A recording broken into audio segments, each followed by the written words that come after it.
Yung mga lods, meron pala akong nabili ngayon na cabin filter mula sa Lazada noon. Halagang 93 pesos lang. Nabili ko, napakamura sa Pantala sa Auto Supply. Bilhin to is nasa mga 300 pesos to siya. So quality siya, Toyota made in Japan, Denso brand.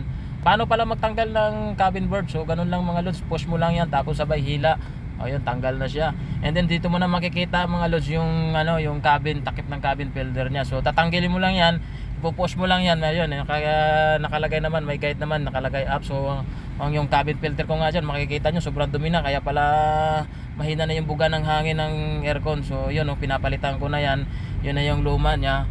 At ito naman yung bago, sinasalpa ko. Napaka-fit talaga yung yung nabili ko dun sa Lazada. At yun, nabinalik ko na yung takip niya mga lods. So ganun pa rin, sim lang din ng pagbalik. May guide pa rin siya. So sundin mo lang yung guide. So ayos na. At ito naman yung cabin board niya. At pagbalik nyo, makikita nyo dalawang guide yan kabilaan. So dito nyo lang din nyo lang, itatama nyo lang yung dalawa na yan. Tapos pag natama nyo na, sabay tulak nyo ng kaunti. Pag tulak ng kaunti, so ayos na. Okay lang, okay na yan. So yung mga lods, kung may natutunan kayo, paki-follow naman sa ating Facebook page. Maraming salamat.